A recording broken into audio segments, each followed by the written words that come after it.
Bukod sa Amerika at European Union na nagpahayag na ng suporta sa Pilipinas kontra sa China sa agawan ng teritoryo sa West Philippine Sea, nadagdag pa sa mga sumusuporta sa atin ang Japan. Kabilang sa napagkasunduan ang mas malawak na joint military exercises ng Pilipinas at ng Japan at ang pagpapalakas sa Philippine Coast Guard. Ito ang naging bunga ng pag-uusap ni Pangulong Aquino at Japanese Prime Minister Shinzo Abe sa state visit ni Pangulong Aquino sa Japan. Mula sa Tokyo, may report si Tina Panganiban Perez. Tina. Kasabay ng paglagda ng Pilipinas at Japan sa Joint Declaration para sa Strengthened Strategic Partnership, ang mas pinalakas na koordinasyon ng dalawang bansa para sa kapayapaan, seguridad at kaunlaran sa Asia-Pasipiko. Inihayag ni Prime Minister Shinzo Abe ang labis na pagkabahala ng Japan at Pilipinas sa patuloy na reclamation ng China sa South China Sea, arbitration ang napagkasunduan ng dalawang bansa na solusyon sa issue. We reviewed the security challenges that confront both our nations and pledged to cooperate in advancing our shared advocacy for members of the international community to act responsibly.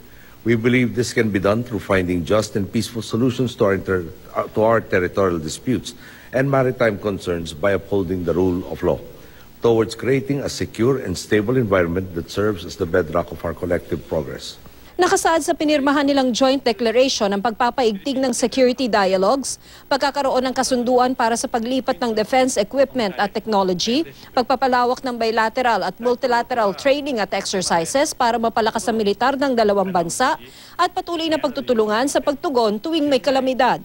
Nangako rin ng Japan ay isusulong ang legislation for peace and security kung saan nakapaloob ang right to collective self-defense na magbibigay daan para tulungan ng Japan ang isang kaalyado nitong inatake kapag may malinaw na banta sa Japan. Nagkasundo rin ng dalawang bansang mahalaga ang pagkakaroon ng bukas na mga karagatan para sa katatagan ng rehiyon. Kaya magkatulong ang dalawang bansa para palakasin ang Philippine Coast Guard, kasama na rito ang dagdag na patrol vessel. Sinusuportahan din ng Japan ang prosesong pangkapayapaan at kaunlaran sa Mindanao, pati na ang pagpapalakas ng kalakalan. Sa pagharap naman kanina ng Pangulo sa mga negosyante sa Philippine Investment Forum, pinasalamatan niya ang tulong ng Japan sa patuloy na paglago ng ating ekonomiya. Kasabay naman ang pagmamalaki ng Pangulo sa mga nakamit umano ng kanyang administrasyon, ibinida rin niya ang galing ng mga manggagawang Pilipino.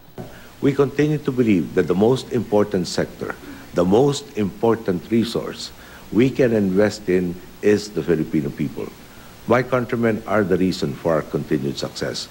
Ayon kay Pangulong Aquino, kasama sa mga pwedeng paglagakan ng puhunan ng mga negosyante sa Pilipinas ay ang manufacturing, information technology at infrastructure sectors. Nitong 2014, umabot na mahigit $19 billion ang kalakalan sa pagitan ng Pilipinas at Japan.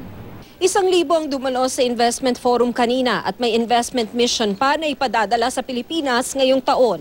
Patunay na malaki ang interes ng mga negosyanteng Hapon na mamuhunan sa bansa. Mula rito sa Tokyo, Japan, Tina Panganiban Perez, GMA News.